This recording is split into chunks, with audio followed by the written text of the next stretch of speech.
Thank you, everybody.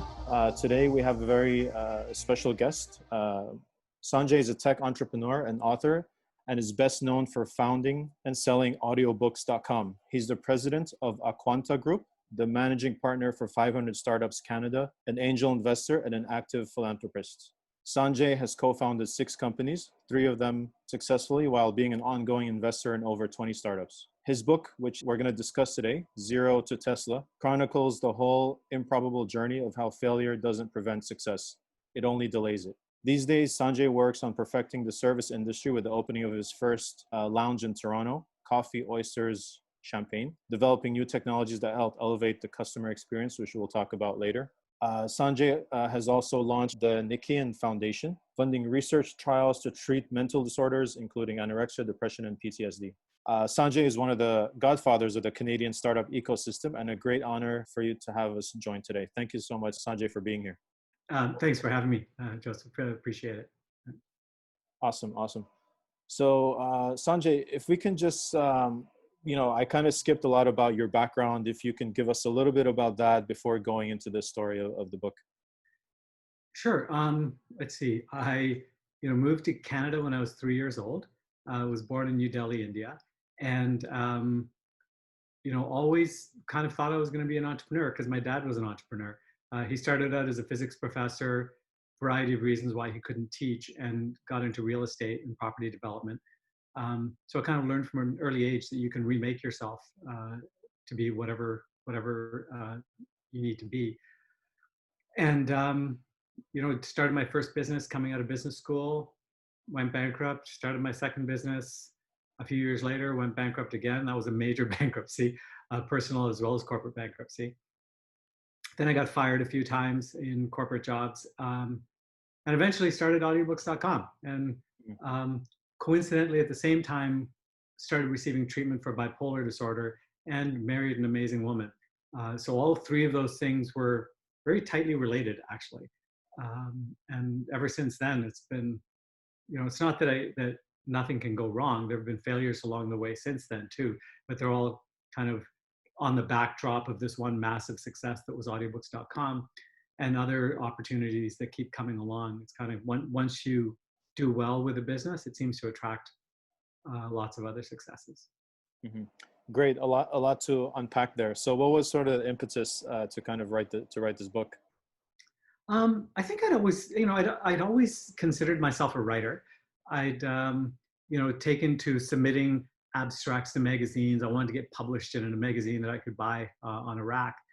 And after about a year of trying, I eventually got a little essay into Wired magazine. And so it was like, okay, hey, I'm a decent writer. Shouldn't I write a book someday? And so the idea was always on my mind that I should write a book. But it was a colleague of mine, a Harvard grad actually, that I had written one of his recommendation essays to get into Harvard. And he was graduating right around the time I bought my first Tesla. I'm on my 5th one now. But took him for a ride in that car. And he was the one who said, Sanjay, this is in the epilogue of my book, but he said, Sanjay, this is amazing. You went bankrupt and now you've got one of the first Teslas in Canada. You should write a story about this. You should finally write that book and call it Zero to Tesla, which the name pretty much talked me out of writing the book. But over the period of a few months, I came to think, yeah, this might actually be a good idea. But it was more about writing a book than telling my story. It became about telling my story as I got into it. Like the research I had to do to accurately tell what happened, because I didn't remember a lot of it. I had to talk to former bosses, colleagues, friends of mine at the time. My dad filled in a lot of blanks, and I had to rewrite a decent part of my history to match the facts, because that wasn't what I was carrying around in my head with me. But it was really valuable. Great. And, all too often our guests on here make it easy that, entrepreneurship just kind of happened and success happened. So, that was one of the reasons we wanted to have you on board is some of the stories, if you can share with us from the book, And I know a lot of your successes and failures are put under a microscope in the book. So if you can give us some high level, some of your favorite stories from there. Oh boy. So it's funny looking back now. I think that achieving success in business really isn't that hard. We have to get around certain narratives we have in our heads about how to achieve success. But once you're there, you can look back and say, "Oh, it was pretty straightforward." And so sometimes people have their success the first go around, and so you don't explicitly learn those lessons. Um, some of the lessons I learned in my first business, the easiest way to get started with all my staff was to go hire a bunch of my friends who were unemployed. We were all coming out of university at the same time. And, um, I would say the two biggest lessons I learned anywhere through entrepreneurship, one was don't hire your friends because they're your friends. If there's nothing wrong with hiring your friends or working with your friends, but work with them because they're good at what they do, not because they're your friends.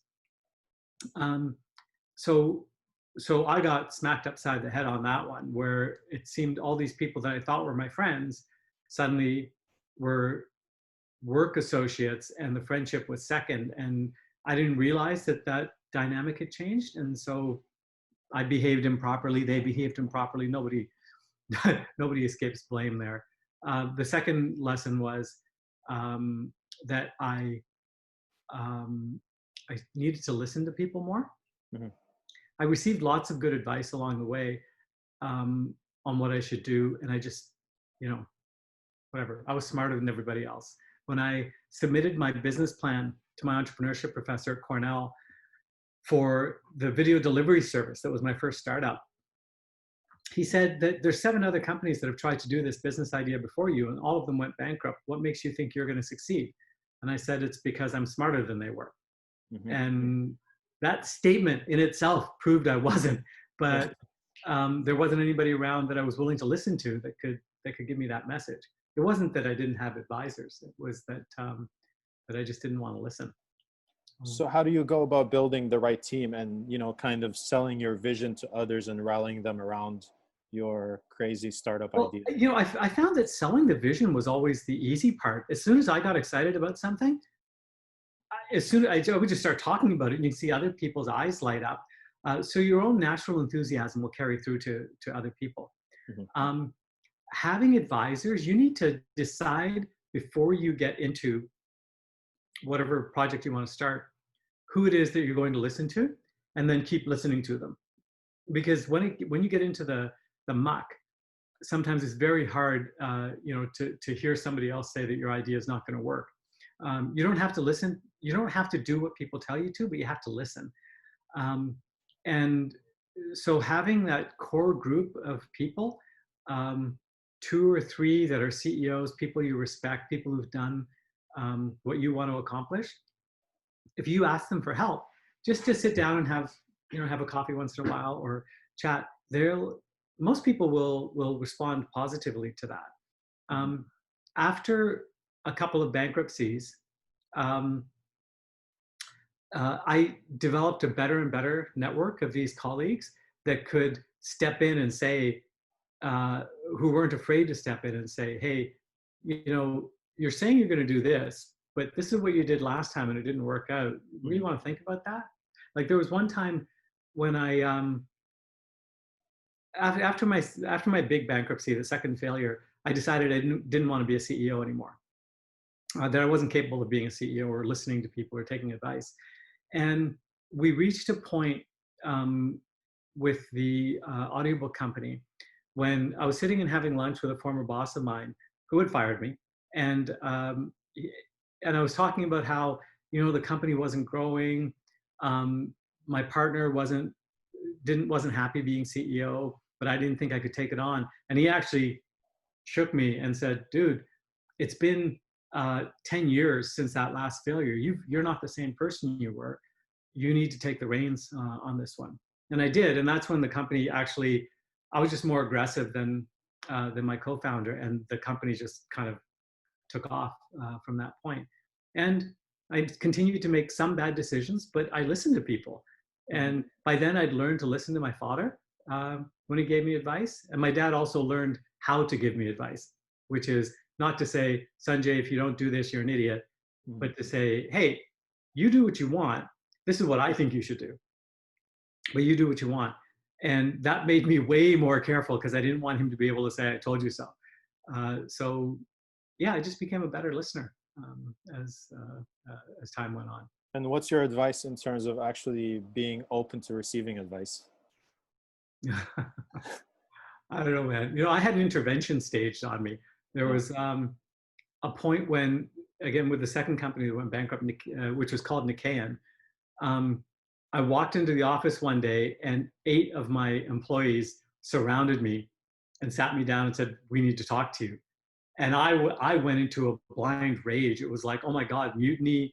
You guys are all attacking me. Everybody's fired. This is ridiculous. I eventually calmed down a little bit, but that was the end of the relationship with a lot of the staff that day. And all they were trying to do is get me to slow down a little bit and focus on what the real problems were with the company. I would say for anybody, if your staff organize an intervention, that's a pretty good sign that you should stop and listen, right? It's one of the rules I think of being a good entrepreneur is if everybody thinks what you're doing is a good idea, not a good idea. If everybody thinks what you're doing is a bad idea, it's not a good idea. What you want is something that's polarizing, that some people can really get behind and some people think is really stupid or evil or unproductive. Because if everybody thought it was a good idea, it would have been done a long time ago. Right? Definitely. So find those polarizing ideas. People thought with audiobooks that I was crazy for taking on Amazon, that there was no way we could possibly succeed against Audible. Turns out Audible and Amazon, it's just another big company. They have lots of resources, but they're definitely not as smart as more dedicated, more focused entrepreneurs. It's a big company. They have their blind spots. Definitely. We're going to get to audiobooks and Audible. Wanted to quickly ask you, what do you your advice on kind of validating some of the ideas? What are like some tips and tricks that you've used or you can advise our entrepreneurs? I mean, one of my favorites was to just send out a notice to my entire LinkedIn connection database and say, hey, does anybody know of somebody who's doing X? Or I had this crazy idea. Like denigrating your own ideas is a reasonably good way of making other people feel comfortable chiming in. So you don't want to say, I have this great idea. What do you think? You want to say, I have this dumb idea. What do you think? So, because you want real feedback, right? So that usually gives me a really good lay of the land of what's out there, right? I'm always trying to solve a problem that I have myself. So that's level 1 validation. But it might just be that there are solutions out there I don't know. One time I was asked to invest in a company that came up with this idea of a public event photo album. So you could post a link and everybody who was at a concert could post pictures of that same concert to that link. And then you could see all the pictures from all these amateur photographers. And I hadn't heard of such a thing. This was 15 years ago. I had never heard of such a thing and thought it was a great idea. And I typed in Google search after Google search. I talked to photographer friends of mine. I said, I can't believe this doesn't exist. It's got to be out there somewhere. And it turned out I was just not connected with the right people. There was a website in the US called PhotoBucket. So the top sites at the time were like Picasa and Flickr. But PhotoBucket was a US site and Canadians just didn't use it. They had this feature and eventually I found it because I asked my wife what she would search for if she was looking for this. And she gave me a search phrase that turned up PhotoBucket. You really have to look and do your research. When you have an idea, the number of ideas I get thrown at me still to this day, every day, that I have to say, did you do a Google search? Yeah. Just do a Google search. But then Google has some amazing tools. I don't know if it's still there. Sometimes when it gets really specific, like should I do A or B? Should I call it, Nikean, or should I call it like Humpty Dumpty? You can do some really cool Google surveys and just say something like, here's the name of 5 airlines.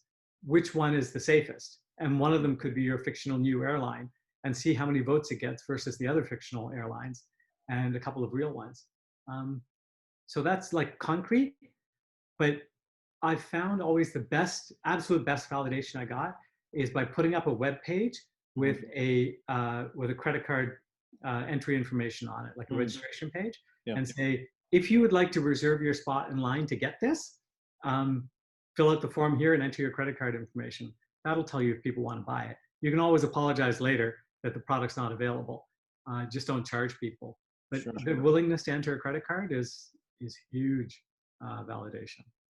Yeah, big difference between saying they're going to use it and actually paying in advance before the product is Yeah. ready. No, I can tell you the ratios. When people tell you they're going to use it, it's about 1 in 6 will use it. Mm-hmm. But when people give you their credit card information, it goes up to something like 70%. Oh. So that's validation. So in terms of that level 1 validation, you've said in the past that you kind of invest in startups that you understand the problem. If somebody is trying to kind of pitch to you now, are you very specific on the type of investments you kind of consider, or? Yeah, I mean, if it's so, there's a broad answer and a more narrow answer. The broad answer is, if I don't understand the problem that's being solved, I'm not going to invest just because it looks like a good opportunity. And that's just kind of a personal choice of, I want to make the world a better place. And if I don't understand the problem, then how is this helping, right? But the more narrow thing is, I have a very specific focus these days in mental health and in addressing mental health through novel treatments, mainly psychedelics. And so nowadays, all my investments are targeted in the mental health field, whether it's drug development, infrastructure like apps for helping therapists, clinical trials, that kind of thing. And you'll find most investors are focused in some way. So getting the money for your project is a matter of finding the investors who are interested in solving the same problems you're solving. Definitely, I'm sure you get a lot of pitches and stuff. Today, I don't think anybody's is going to pitch, but would love to hear maybe some of the early days of audiobooks. I mean, from what I understand, it was coming out of you being fired from a competitor, and you joined. If you can kind of tell us how that came about, and then your eventual exits from them. Sure. Well, okay. So with audiobooks, no, I wasn't fired from a competitor on that one. I was fired from a company, a telecom company where I was the head of sales, and but in the process, I actually got a little bit of a payout. I had $300,000 in a bank account, and this was just after going bankrupt. So that was nice. And I met this guy at a networking event who had the idea for the audiobook company. I couldn't believe it. It didn't seem like a great idea, the idea of mailing CDs out by mail. But then he told me about Netflix, and I thought, oh, well, okay. If Netflix is real, then this sounds like maybe it is a good idea. Let's get into it a little bit. Bear with me a second, just adjusting my brightness. So we decided to go into it, and nobody signed up for the business. Like, we were getting a customer every second day, despite validating this with our friends who all thought it was a great idea. And 100 of our friends said they would sign up, and then maybe 20 actually signed up. So we eventually realized that we needed to move into the United States, because we were only offering the product in Canada. And that was an example of that validation method, where we put up a web page that said, sign up here and start getting your audiobooks in the US. We said that we had a warehouse in Buffalo when we really didn't. There was a huge fight internally with one of our founders saying that you can't go advertising a product that you don't have. I'm a sales guy, so I do this all the time. And I said, no, authorize it, put it up. And we got 9 orders the first day, which was enough to make us break even. And the rest is history. It took us 3 months to actually build the warehouse, and we had to apologize to those first 9 customers. But by then we knew we could raise more money and go and attack that market. So there were lots of moments like that where we took really high risk decisions. At one point, so the company was called Simply Audiobooks. Mhm. which was a horrible name, but it was the only one we could all agree on.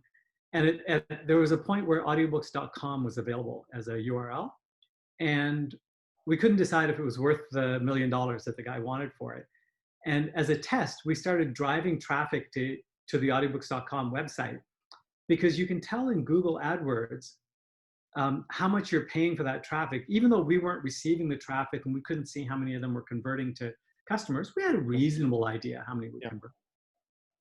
What we saw, though, was that the Google algorithm charged less for clicks to audiobooks.com than they did for clicks to simply audiobooks, because they figured audiobooks.com was a more credible site. Not because they had more traffic. We had 10 times more traffic than that site, but just because of the name. People typed in audiobooks. You go to audiobooks.com. Of course, that's Yeah. credible. We'll charge you 22 cents for that click instead of 30 cents for the click. Mm. Just based on that, we knew that it was going to be worthwhile buying that site. Not from the natural traffic, not from people stumbling across us, but because of the way Google's algorithm worked. The funny part is, the guy who owned audiobooks.com, his traffic suddenly doubled because of all the traffic we were sending him. He figured out it was us, and he complained to Google to get us to shut down our advertising his service, Mhm. which we got a massive laugh out of.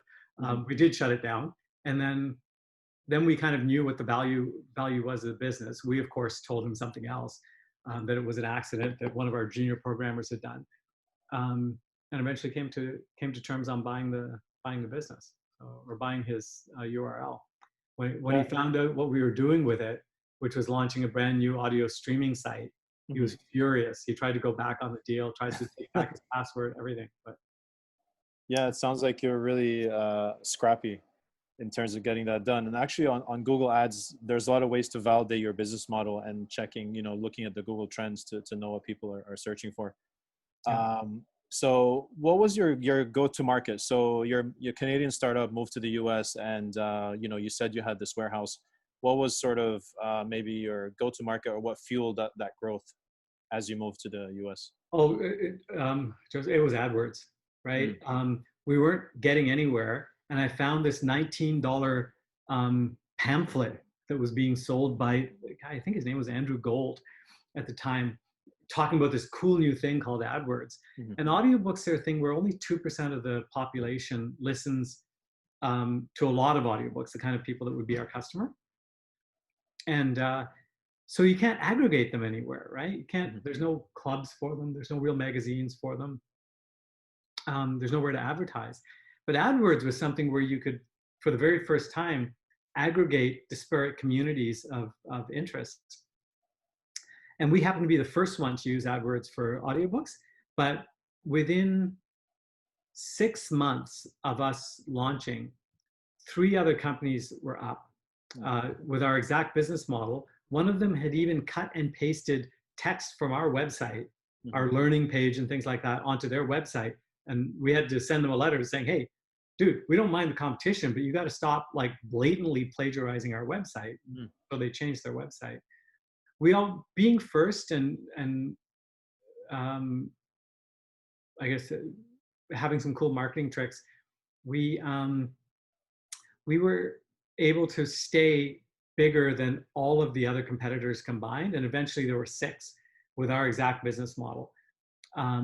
But some of them just couldn't keep going. Eventually, the number 2 player decided to get out of the market and sold their business to us, which is what gave us the resources really to buy audiobooks.com and then launch the audio streaming product. But yeah.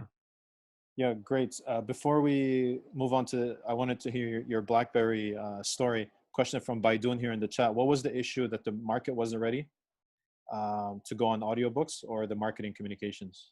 It was that the market, I'll put it just wasn't big enough. It was $1 billion market, but it was so fragmented that, it's like there were highway truck stops that sold audiobooks. You could find them in your bookstore in the book section, but people who were looking for audiobooks, there wasn't a place to get them. And through this new marketing communication method called AdWords, all of a sudden you could find them, because it turned out they were all typing the exact same phrase into Google, which was audiobooks. It's really rare. Like people who are looking for shoes don't type in shoes, but for audiobooks, they're typing in audiobooks. It was remarkable. So once we had that data, it was easy to go forward. Great. So wanted to kind of hear about the missed opportunity in terms of the technology you're working on at the time of BlackBerry. If you can tell us a little bit about that. Can I actually answer Aday's comment here about the mental health? Oh, sure, yeah. Yeah, just because there is a stigma and bias when you start talking about mental health issues. So what I can do for that is I already had my success, right? So it's okay for me to talk about being bipolar. It's harder for people to judge me. And then if people like me who have been successful talk about the challenges they've had, it makes it less stigmatized for other people. So I think this is just something that we all need to talk about. When I talk about it, other people then tell me the problems they have. Oh, I suffer from depression, or I also have bipolar disorder. Everybody's dealing with something, right? And the best thing we can do is listen to people. Well, since we're on that topic, then can you tell us what you're working on in terms of your foundation with the research? Sure. So my daughter, unfortunately, has an eating disorder, and myself with bipolar disorder. I tried mushrooms for the first time about 3 years ago on a beach in Thailand, and my reaction was, "Oh, this is interesting." Purely recreational, no other reaction to it. Then a year later, I was at a conference in Toronto, and a fellow named Robin Carhart Harris from Imperial University in the UK was speaking, and he mentioned using psilocybin, the active ingredient in magic mushrooms. He mentioned using psilocybin to treat anorexia. And I just perked up, and I ended up just meeting him after the conference. I drove him to the airport. We talked about it. My daughter and I flew over to London a week later to meet with his team there and with a team at Oxford, and saw, holy crap, not only is there like a path for research, but there's evidence that psilocybin and its sibling and cousin psychedelics like MDMA actually cure mental disease. They don't treat it. It's not like taking Prozac and now it's under control. It's like you take a heavy shot of psilocybin twice with a therapist and you're cured. So it's not universal. There's lots of things they still have to develop in the treatment protocols. They're trying different medications. They have to figure out the dosages. But the anecdotal evidence is overwhelming. And now phase 3 trial information is overwhelming with PTSD and MDMA. So now they're doing MDMA for couples counseling, MDMA for eating disorders, psilocybin for eating disorders, psilocybin for various treatment-resistant depression, regular depressive disorder, and boy, everything. It treats cluster headaches, it treats migraines, and again, at the level of it cures them, right? You don't have to keep taking psilocybin to prevent cluster headaches. If you take a large dose once, the cluster headaches are gone. So again, we're in the middle of research on all of this. Yeah. These medicines are not legal yet. But there's also underground practitioners in every major city that offer treatments with all of these medications. And, as a charitable foundation, my daughter and I created this charitable foundation. We donate about $2 million a year now to various research projects and education. My objective now is to just get everybody to try this stuff, figure out what works for you. There's no such thing as a healthy person. When it comes to mental disorders. And, I started doing psychedelic therapy myself with a therapist, not because I had an issue, but just, I was curious. And then I discovered, holy crap, there's some buried shit from me when I was like 3 years old, 4 years old that I was completely unaware of, that's been dictating how I respond to emotional situations my whole life.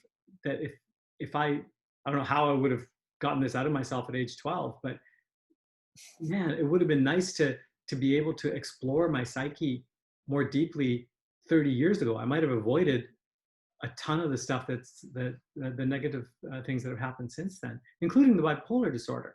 Yeah. Bipolar disorder is not a chemical imbalance, right? Mhm. It came out of life circumstance. For sure. So And what's your advice to entrepreneurs to kind of deal with that? You know, it's lonely being an entrepreneur, and the mental toughness that's required. oh yeah, Yeah. I don't know. To some extent, it's unless you have that mental toughness, you're not going to succeed. Mhm. Um, Entrepreneurs nowadays are surrounded by so much better resources than I was when I first started. You know, the existence of accelerators like 500 Startups, Techstars, Y Combinator. Um, VCs are much more willing to talk to people these days. Your options for government-assisted funding like BDC or Mhm. youth grants, so much better. Yeah, in Um, some way it's a lot easier, also a lot of competition, and it's glamorized these days to yeah, be an entrepreneur. yeah, yeah. No, it's glamorized. There's organizations that put on conferences, places to meet fellow entrepreneurs, Hmm. places to meet people who follow you and join your vision, or who'll present a vision to you that you think you can follow. All of these resources are out there. Hmm. You know, and I do get random calls once in a while from people saying, "Hey, can you answer some questions for me? Can you help me out?" Yeah, If it's in an area that I'm interested in, I'll always help the person. Otherwise, I can probably point people in the right direction. for sure. Another question in chat, going back to your audiobooks story. So I'm not sure if you've heard of the Craigslist the Airbnb early days. They would use post on Craigslist and funnel traffic to Airbnb. I guess Robbie's asking if there's any other tactics that you use to target and grow your audience Let me ponder that a little bit. besides the Google AdWords. Yeah, no, I don't think so, because we didn't have any insight at all Hmm. into who our competitors' customers were. And when we first launched, we were the only CD rental service. So targeting Audible's customers, who are all listening on MP3 devices, Hmm. wasn't going to help us. We just had to keep, you know, this is a general partnership question. This was a question somebody had pre-submitted as well, Yeah. is how do you find business sponsors and partners? Find people who are interested in the same people you're interested in, right? So where do people listen to audiobooks? In gyms, in cars, in, you know, so we approached Gold's Gym and said, can we give out a free demo CD to everybody who becomes a member? Hmm. We approached every major car manufacturer and said, you know, what can we do to get our audiobook content into your cars? And a lot of times these didn't work. Both of those examples didn't work. But every once in a while, um, uh, you find a partner where your interests match, and it works out. Any tips on sort of refining that value proposition when you're trying to secure that strategic partnership? I know you said Golds and the car company, maybe they didn't work out, but any tips for that? Yeah, my mind's going blank right now on the partnerships that actually worked. Hmm. Um, you know, part of the problem is, I remember one time with Cool Savings, like we were willing to do like a I don't know, free first 3 months for this deal site, and so we advertised on their site, and we got this massive influx of new customers, and they immediately raised the price on us, so that those initial customers, because a lot of them were just wanted the free offering, um, a lot of them said, like, well, you know, a normal free trial customer converts about half the time, and Hmm. these guys are converting 20% of the time. So it was still such a massive number of customers. We were getting 30 customers a day, and Cool Savings alone was sending us 50 customers. But then they raised the price, because for them it's all about maximizing um, revenue, and you can't blame them for that. So getting a partner is hard, where your interests are aligned and the pricing works out, that you're helping each other appropriately. So all I can say is try lots of different partners. It's not going to work. Hmm. Right? We tried to do a deal with Wattpad at one point, where we would make audiobook versions of their most popular stories, and we would do it for free if they would promote it to their authors. And we all got it super excited about it. But then it turned out they wanted to go with video production instead of audio production for their stories, and we never got to explore it. And Hmm. that just sucks, right? with one of my more recent businesses, the Coffee Oysters Champagne, the downtown lounge. Mm-hmm. We approached Bumble to do a special event because it was such a unique venue. If you haven't been to Coffee Oysters Champagne in Toronto, it's unique in Toronto. And we thought their subscribers would love it, and just couldn't get to terms that would make sense. They were afraid to take a risk on a new business. We didn't want to spend a ton of money on throwing a free party, right? Yeah. So speaking of Coffee Oysters Champagne, it sounds like a party. And you mentioned in your bio, you're using technology to elevate the customer experience. Our last guest as well that invested in the gym that has the mirror gym at home mentioned customer experience. So what are your tips in terms of elevating that customer experience, and what are you doing for that? So here's a general tip for entrepreneurs, which is steal ideas liberally from other people. Okay. At one point with Audiobooks, our CEO was on a stage with Netflix's head of operations, and Netflix had a patent on the unlimited monthly rental model that Simply Audiobooks was using for delivering CDs. So our CEO apologized to the guy and said, "Hey man, I hope you're not going to come after us for this." And the Netflix guy just laughed and said, "Dude, we don't care about you, right? We worry about Walmart and Blockbuster. So we'll use our patent against them. But you're in a completely different field. If you want to use our technology, go nuts." So you can steal ideas from other places liberally. And what we did with Coffee Oysters Champagne. So I'll tell you the story of the customer experience that led to it. Yep.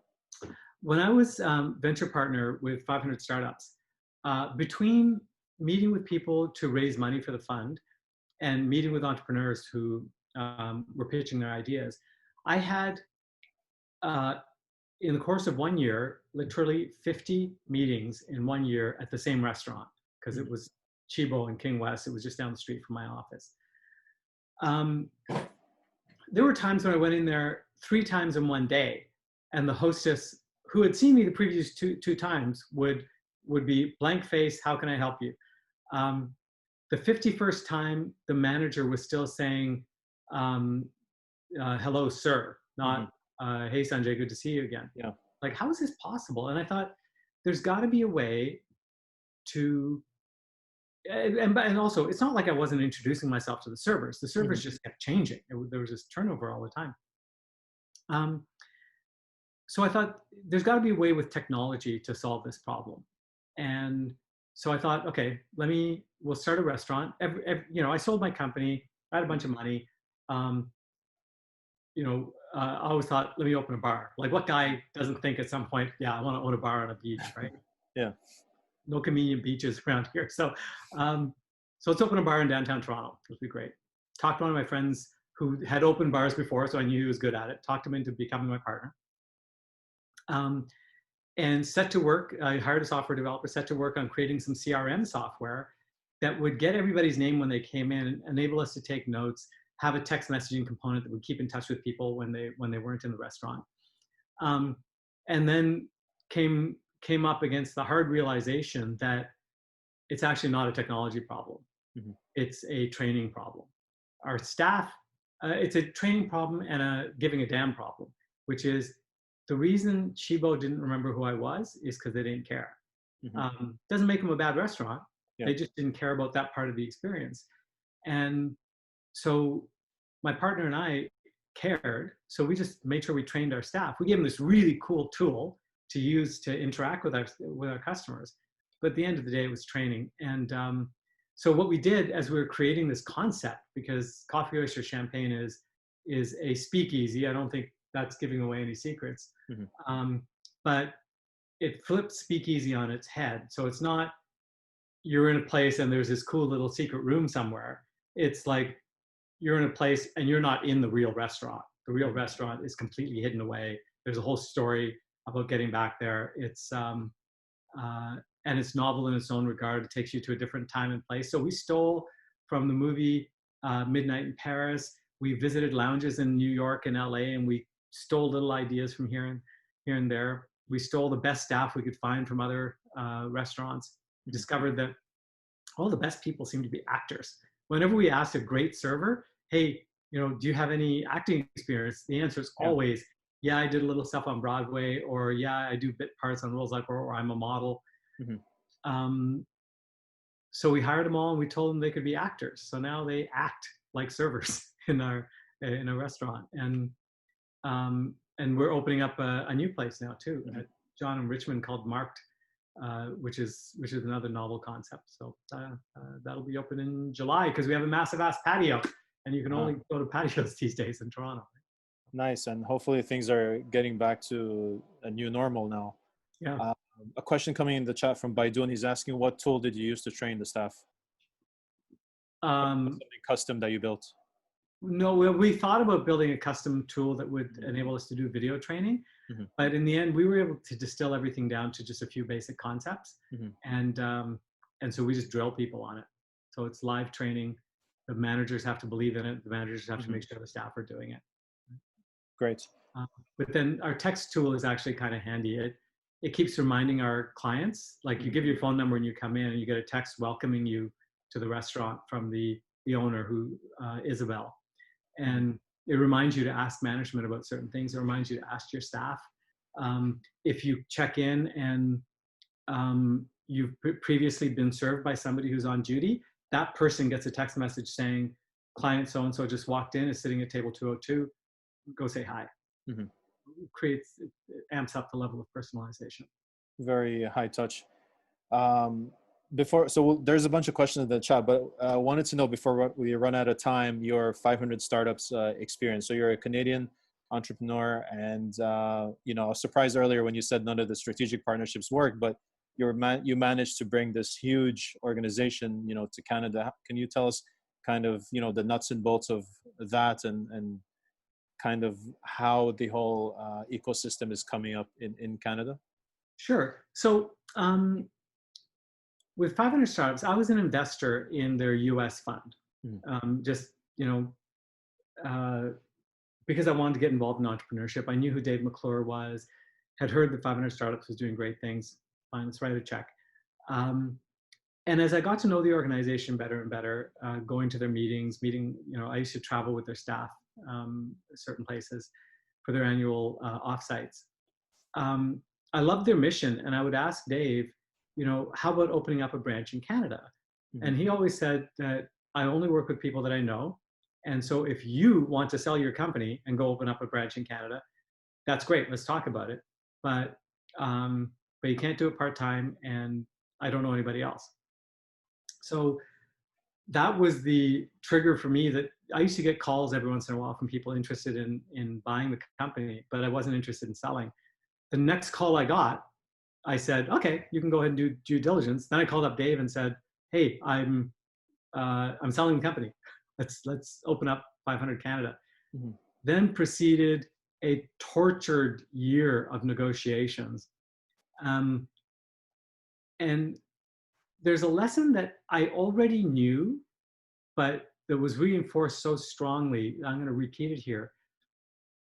If you're in a situation where negotiations are really hard, where you're just always not quite getting it. Let's say you have an employee you want to hire and they come back twice on salary, or a partnership that keeps changing the rules, things like that. This is not a partnership you want to get into. You want to get into partnerships where you're both aligned, you both want to accomplish the same thing. You're excited about a role, excited about what you're going to be able to do together, not excited about the specific terms and what you might get out of the deal. So as exciting as it was to bring 500 into Canada, the negotiations were really complex. So much so that, it normally costs 150,000 or so in legal fees to set up a venture fund. We spent 600,000 because of having to redo the contract paperwork so many times. We ended up raising a $50 million fund, which was massive for Canada. Started calling the capital, invested in some great companies. Our fund's performance is the highest of any 500 startups fund worldwide. That's out of 25 funds. That's a testimony to the great entrepreneurs we have in Canada as well. But so we negotiated all that, but in the end, you know, the relationship had been frayed so much that when Dave McClure's reputation took a hit, and I think it was only a year after we opened the fund that the sexual misconduct allegations were leveled on him, that our relationship with the organization 500 Startups didn't survive those allegations. We decided to shut down the fund rather than, you know, if we could have changed our name, we would have changed our name and continued, but we didn't want to be known as 500 Startups at that point because of the press that was going on. So the original group that created 500 Canada, most of them went off, created a new fund called Panache Ventures based out of Montreal that has the exact same mission, the same investors. It's even an even bigger fund. And they continue to invest in these early stage opportunities in Canada to great success. And what do you think it takes for a entrepreneurship ecosystem to succeed? What are some of the things that you've seen? Well, you can't make it too easy for people. You know, I'm going to go off on a tangent here for a second. So at one point with Audiobooks, we created this internal thing where we would fund anybody who wanted to start a company who was already one of our staff. We'd say, okay, you can take 3 days a week, 4 days a week, go off and do this new project and we'll provide funding for you. We made it so easy to become an entrepreneur that all these people said, that's great. Basically, I'm going to quit my day job. You're guaranteeing my salary. You're guaranteeing seed investment, and pursued a whole bunch of silly ideas. We had 12 different companies going at one point. Not a single one of them ever went anywhere. We shut down the entire program a year later. And none of the 12 entrepreneurs wanted to keep their companies, right? We said, we're going to shut it down. You can have the technology. Just take it, take the money we gave you, everything. And they all said, no, we'd rather have our day jobs. So all of them, that was wild. So you have to put some barriers in place. And one time I wondered to myself, why VCs make it so damn hard for an entrepreneur to get money? I think it's because the entrepreneurs who can withstand that maze or that barrage of I don't know, humbling experiences are the only ones who have the stamina to actually to run a company and all the pain that comes with that. So I would say you need good advisors. You need abundant capital at all stages. You know, once you get to like, you know, rounds of $10 million, $20 million, you can go anywhere in the world. But where are those first $100,000, $500,000 checks going to come from? And 20 years ago, Canada didn't have that infrastructure in place. Nowadays we do. We syndicate at the angel investing level. There's a whole bunch of startup funds out there. So, you know, you have the same networking opportunities that you have in Silicon Valley here. That was a big one. It was amazing. When I started Nikean, my second company, I was based out of San Diego, and it was amazing, man. You go up to the Valley, there's just these constant networking events. You meet incredible people always, and everybody was willing to help all the time. And so that last part is true now in Canada, that you'll meet all these people who are all willing to help. It's great. Just ask for help. Great.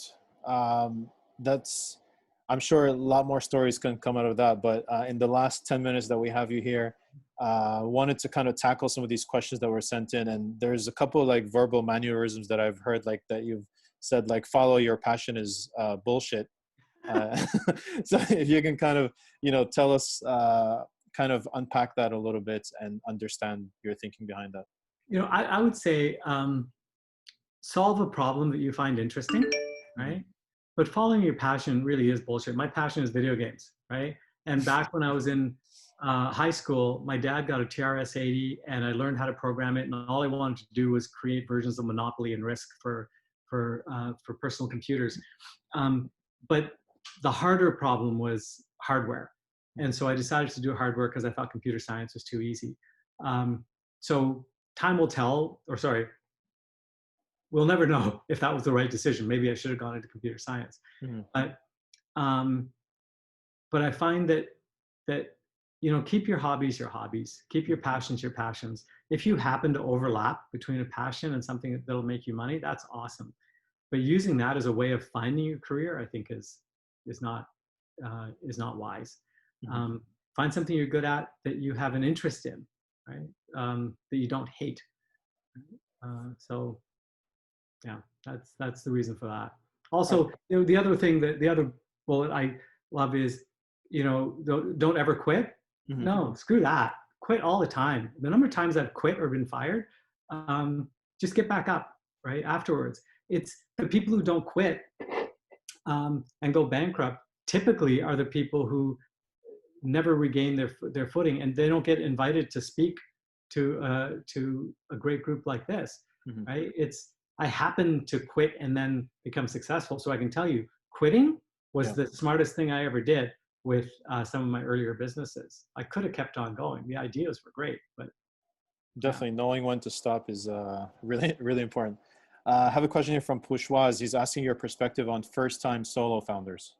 yeah, so it's interesting. 500 Startups actually has a policy of not funding solo founders, and except in exceptional circumstances.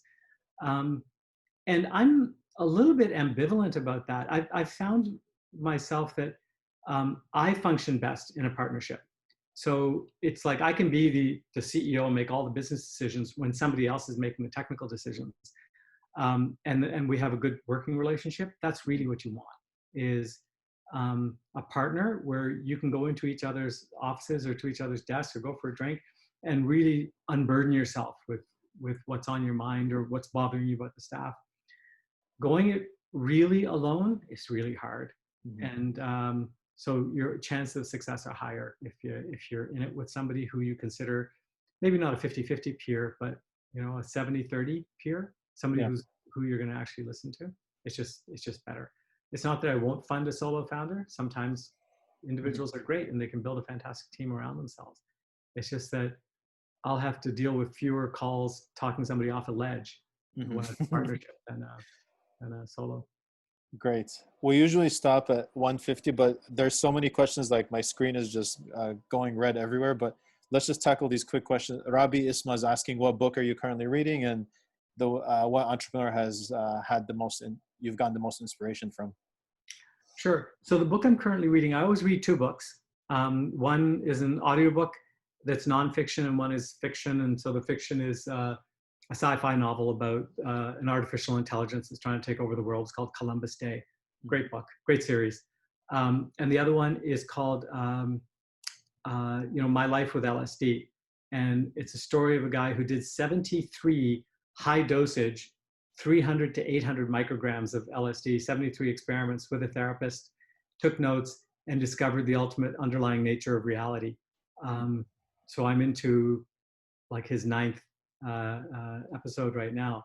It's fascinating. I don't know if the guy's completely whacked out or if he really did discover reality. Okay. But it's fascinating. Look, your other question was what entrepreneur has been the most inspirational to you? So I'll take the easy way out of that one. Say my dad. Okay. Right? He's given me advice along the way, and once I learned around age 26 to listen to him, things got a lot easier for me. He'll give me advice on how to vet an email distribution list. This is a 78-year-old immigrant from India who saw something on CNN one day and repeated it back to me and said, "You should try that." And it's like, oh my God, you're right. So I can't discount advice from him on anything. That's great. So there's another question on what book had the greatest impact. Is it the second one that you mentioned, or is No. I've read much better books in the past. Yeah. The greatest impact on me. So there's a book called Speaker for the Dead. It's a sequel to my favorite fiction book called Ender's Game. So it's a fiction book, but it talks about the nature of love and connectedness, and how no matter how evil something or somebody is, once you get to know them well enough, once you really get inside their head, you can't help but love them. And so that book has been by far the most influential I've ever read. And as I get more into psychedelics and really digging in deep inside myself, I realize the truth of that. You know, once you can walk a mile in somebody else's shoes, if you can see things from their perspective, you can't help but feel closer to them. And so as you get if you get into arguments, if you find yourself in heated disagreement with people, just realize that, we're all trying to accomplish the same thing, right? Try and get inside their head, try and understand what where they're coming from. And I have to put in a plug then for my favorite nonfiction book of all time, which is Good to Great. It talks about what makes great leaders and what makes great companies, and it's all based on analysis of publicly traded companies. If you haven't read this book, you have to read this book. It tells you so much about why ego is not what makes companies succeed. We just read about the egos because it's easier to sell newspapers that talk about Elon Musk and Steve Jobs, who are great entrepreneurs. I'm not saying they're not, but they're not the backbone of entrepreneurship. Definitely. I'm going to combine two questions from Eduardo and Sarah. They're asking kind of what gets you excited now in this COVID days, and I guess coming out of COVID, and where do you see the most impact in terms of technology entrepreneurs can leverage? Yeah, we've seen some obvious ones, right? Like interconnectedness and things like Zoom are leading the way. I think most internet companies have either done the same or better during COVID. It's the hospitality industry that got killed, but it will come back, and it'll come back to 100%. I own restaurants and retail shops. None of that's going away. People aren't permanently afraid of it.